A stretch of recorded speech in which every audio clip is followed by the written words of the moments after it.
నమస్కారం. ఇది జాగృతి తెలుగు వారపత్రిక మే 25, 2026 సంచిక నుంచి సమర్పించటం జరుగుతోంది. శీర్షిక పొదుపే ప్రపంచం. ప్రపంచం ప్రస్తుతం ఒక అనూహ్యమైన ఇంధన సంక్షోభం ఎదుర్కొంటోంది. పశ్చిమాసియా ప్రాంతంలో జరుగుతోన్న సంఘర్షణలు, ముఖ్యంగా హర్మూజ్ జలసంధి ద్వారా ఇంధన సరఫరా అడ్డంకులు ఏర్పడటం వల్ల ప్రపంచ వ్యాప్తంగా ఇంధన ధరలు పెరిగి సరఫరా సమస్యలు తలెత్తాయి. ఈ సంక్షోభం కారణంగా అనేక దేశాలు ఇంధన వినియోగం తగ్గించడానికి వివిధ చర్యలు తీసుకుంటున్నాయి. ప్రజలకు వంట గ్యాస్, పెట్రోల్, డీజిల్ ని పరిమితంగా సరఫరా చేయటం నుంచి ప్రభుత్వ ఉద్యోగులకు ఇంటి నుంచి పనిచేయటం వరకు అనేక వ్యూహాలు అమలు చేస్తున్నాయి. మొదటగా సంక్షోభం నేపథ్యం అర్థం చేసుకోవాలి. పశ్చిమాసియా నుంచి ప్రపంచ ఇంధన సరఫరాలో గణనీయమైన భాగం వస్తుంది. జలసంధి అడ్డంకుల వల్ల రోజువారీ లక్షల బ్యారెల్స్ చమురు రవాణా ప్రభావితమైంది. దీనివల్ల ఆసియా, ఐరోపా, ఆఫ్రికా దేశాల్లో ఇంధన ధరలు ఆకాశాన్నంటాయి. ఆర్థిక వ్యవస్థలు దెబ్బతిన్నాయి. ద్రవ్యోల్బణం పెరిగి వృద్ధి రేట్లు తగ్గాయి. ఈ నేపథ్యంలో దేశాలు పొదుపు చర్యలు అనుసరిస్తున్నాయి. ఆసియా ఖండం ఈ సంక్షోభం నుంచి ఎక్కువగా బాధపడుతోంది. ఇక్కడి దేశాలు మధ్యప్రాచ్యం నుంచి చాలా ఇంధనం దిగుమతి చేసుకుంటాయి. మన పొరుగు దేశమైన పాకిస్తాన్లో సైనిక, ప్రభుత్వ నాయకత్వం సమావేశమై సంక్షోభంపై సమీక్షించింది. ప్రభుత్వ కార్యాలయాల్లో లైట్లు తగ్గించారు. స్కూళ్లు, కాలేజీలు 2 వారాలు మూసివేశారు. పెట్రోల్ బంకుల అక్రమ నిల్వను అడ్డుకోవటానికి పోలీసులు మోహరించారు. పెట్రోల్ బంకుల వద్ద వాహనదారులు బారులు తీరారు. ఆర్థిక మంత్రి ఇంధన నిల్వలు 5 నుంచి 7 రోజులు మాత్రమే ఉన్నాయని చెప్పారు. ఇంధన దిగుమతులకు టెండర్లు జారీ చేశారు. ఎల్ఎన్జీ కొనుగోళ్లు పెంచారు. పాకిస్తాన్ ప్రభుత్వం అత్యవసర చర్యలు తీసుకుంది. ప్రభుత్వ కార్యాలయాలకు 4 రోజుల పని వారం అమలు చేసింది. సగం సిబ్బందికి వర్క్ ఫ్రం హోం ఆదేశించారు. ఇంధన వినియోగం తగ్గించడానికి ఈ చర్యలు సహాయపడతాయి. హైవేలపై వేగ పరిమితులు విధించారు. ప్రభుత్వ అధికారుల విదేశీ ప్రయాణాలు నిషేధించారు. ప్రభుత్వం ఇంధన ధరల్ని స్థిరంగా ఉంచడానికి సబ్సిడీలు అందిస్తోంది. కానీ ఆర్థిక భారం పెరుగుతోంది. పాకిస్తాన్ ఆర్థిక వ్యవస్థ ఇంధన ఆధారితం కాబట్టి ఈ చర్యలు అనివార్యమయ్యాయి. బంగ్లాదేశ్ కూడా తీవ్రమైన చర్యలు తీసుకుంది. ఇంధన రేషనింగ్ అమలు చేసింది. కార్యాలయ సమయాలు తగ్గించారు. వివాహాలు వంటి కార్యక్రమాల్లో అనవసరమైన లైటింగ్ నిషేధించారు. యూనివర్సిటీలకు ముందుగా సెలవులు ప్రకటించారు. ఇంధన వినియోగం తగ్గించడానికి పబ్లిక్ ట్రాన్స్పోర్టును ప్రోత్సహించారు. ఎయిర్ కండిషనర్ల ఉష్ణోగ్రతలు నియంత్రించారు. బంగ్లాదేశ్ ఆర్థిక వ్యవస్థ గార్మెంట్స్ పరిశ్రమపై ఆధారపడి ఉంది. ఇంధన సమస్య వల్ల ఫ్యాక్టరీలు ప్రభావితమవుతున్నాయి. విద్యుత్ కోతలు ఎదుర్కొంటున్నాయి. ఎల్ఎన్జీ దిగుమతులు పెంచాలని ప్రభుత్వం చూస్తోంది. $1 బిలియన్ బాహ్య ఫైనాన్సింగ్ కోసం ప్రయత్నాలు చేస్తోంది. ఇంధన దిగుమతులకు బదులుగా స్థానిక వనరులు పెంచాలని ఆలోచిస్తోంది. శ్రీలంకలో పబ్లిక్ ఈవెంట్లు తగ్గించడం వల్ల ఇంధనం ఆదా అవుతోంది. ఇంధన రేషనింగ్ వ్యవస్థ అమలవుతోంది.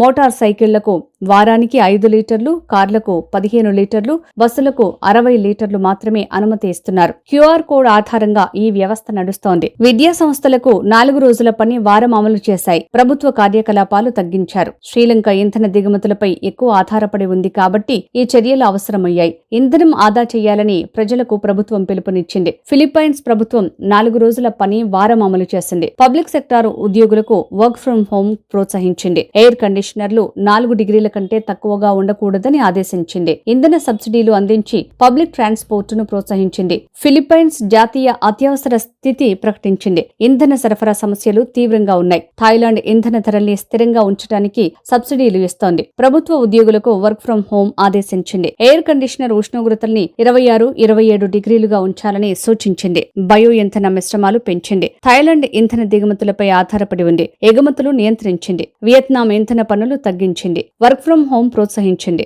బొగ్గు ద్వారా విద్యుత్ ఉత్పాదన పెంచింది. ఇంధన ధరలు పెరగటం వల్ల ఆర్థిక సమస్యలు ఎదుర్కొంటోంది. మయన్మార్ బేసీ సరి వాహన నియమం అమలు చేసింది. ప్రభుత్వ ఉద్యోగులకు బుధవారం వర్క్ ఫ్రం హోం తప్పనిసరి చేసింది.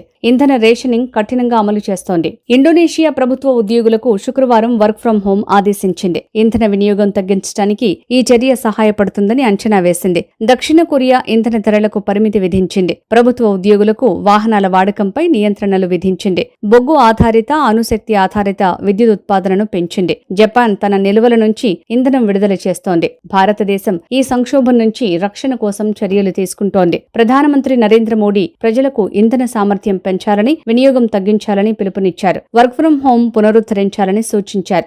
భారత్ రష్యా నుంచి ఎక్కువ చమురు దిగుమతి చేసుకుంటోంది. బొగ్గు ఉత్పత్తి పెంచుతోంది. రైతులకు సహాయం అందిస్తోంది. సౌర పంపులు, ఎలక్ట్రిక్ వాహనాలు ప్రోత్సహిస్తోంది. భారతదేశం రిఫైనరీల ద్వారా ధరల్ని స్థిరంగా ఉంచుతోంది. కానీ సబ్సిడీలు ఆర్థిక భారం పెంచుతున్నాయి. భారతదేశంలో రవాణా, వ్యవసాయం, ఇంధనంపై ఆధారపడి ఉన్నాయి. డీజిల్ ధరల పెరుగుదల వ్యవసాయ ఖర్చులు పెంచుతోంది. ప్రభుత్వం రైతులకు సబ్సిడీలు అందిస్తోంది. విండ్ ఫాల్ ట్యాక్స్ విధించింది. ఎల్పీజీ ఉత్పత్తి పెంచాలని రిఫైనరీలకు ఆదేశాలు ఇచ్చింది. పైప్డ్ న్యాచురల్ గ్యాస్ వినియోగదారులకు ఎల్పీజీ సిలిండర్లు రీఫిల్ చేయకూడదని ఆదేశించింది. ఇటీవల పెట్రోల్, డీజిల్ ధరల్ని లీటర్కు ₹3.90 పెంచింది. చైనా తన పెద్ద నిల్వల్ని ఉపయోగించి సంక్షోభాన్ని ఎదుర్కొంటోంది. ఇరాన్ నుంచి ఇంధనం తీసుకుంటోంది. పునరుత్పాదక వనరులు పెంచుతోంది. ఇంధన ఎగుమతులపై నియంత్రణలు విధించింది. ఈజిప్ట్ షాపులు, రెస్టారెంట్లు రాత్రి 9 గంటలకు మూసివేయాలని ఆదేశించింది. స్ట్రీట్ లైట్లు తగ్గించింది. ప్రభుత్వ ఉద్యోగులకు వారానికి ఒకరోజు వర్క్ ఫ్రం హోం తప్పనిసరి చేసింది. పెట్రోల్ ధరలు పెంచింది. పబ్లిక్ ట్రాన్స్పోర్ట్ ఛార్జీలు పెంచింది. ప్రధానమంత్రి ఇంధనం,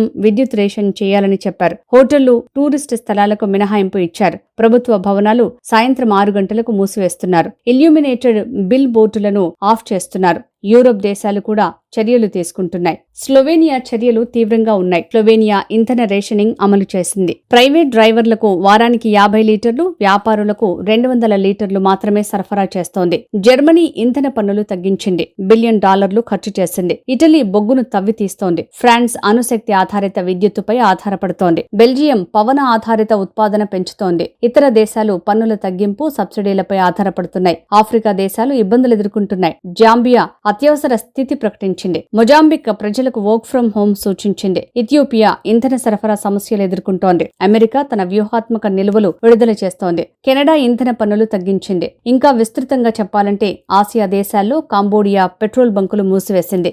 లావోస్ వినియోగ నియంత్రణలు విధించింది. మలేషియా ప్రభుత్వ ఉద్యోగులకు వర్క్ ఫ్రం హోం ఆదేశించింది.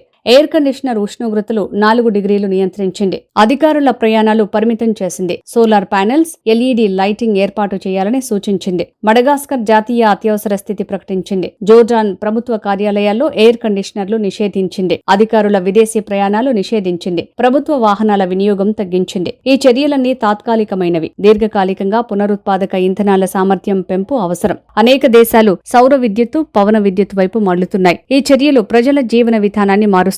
ప్రజలు చిన్న చిన్న మార్పులు చేసుకోవాలి. కార్లకు బదులు సైకిళ్లు, ప్రజా రవాణా వ్యవస్థను ఉపయోగించాలి. లైట్లు, ఫ్యాన్లు వినియోగాన్ని పరిమితం చేసుకోవాలి. ఎల్ఈడీ లైట్లు, ఇంధన వినియోగాన్ని తగ్గించే ఉపకరణాలు ఉపయోగించాలి. దీర్ఘకాలిక పరిష్కారాలుగా పునరుత్పాదక వనరులు కనిపిస్తున్నాయి. సౌర విద్యుత్, పవన విద్యుత్ ఉత్పాదన పెంచాలి. ఇంధన స్టోరేజ్ గ్రిడ్ మెరుగుపరచాలి. అంతర్జాతీయ సమావేశాల్లో ఈ చర్చలు జరుగుతున్నాయి. దీనిపై ప్రపంచ దేశాలు కలిసి పనిచేయాల్సిన అవసరం ఉంది. ఈ సంక్షోభం మనకు గుణపాఠం. ఇంధనంపై ఆధారపడటం తగ్గించాలి. స్థానిక వనరులు అభివృద్ధి చేయాలి. ప్రతి వ్యక్తి బాధ్యత తీసుకోవాలి. ప్రభుత్వాలు పాలసీలు మార్చాలి. అప్పుడే భవిష్యత్తు సురక్షితమవుతుంది. ఈ చర్యలు ప్రపంచ ఆర్థిక వ్యవస్థను స్థిరపరచడానికి సహాయపడతాయి. కానీ రాబోయే రోజుల్లో మరిన్ని సవాళ్లు ఉండొచ్చు. శీతాకాలం సమీపిస్తుంటే యూరోప్లో సమస్యలు పెరగొచ్చు. వేసవి కాలంలో ఆసియాలో డిమాండ్ పెరుగుతుంది. ప్రభుత్వాలు అవసరార్థులకు సహాయం అందించాలి. పేదలకు మాత్రమే సబ్సిడీలు ఇవ్వాలి. అంతర్జాతీయ సహకారం పెంచాలి. యావత్ మానవాళి ఈ సంక్షోభం నుంచి బయటపడి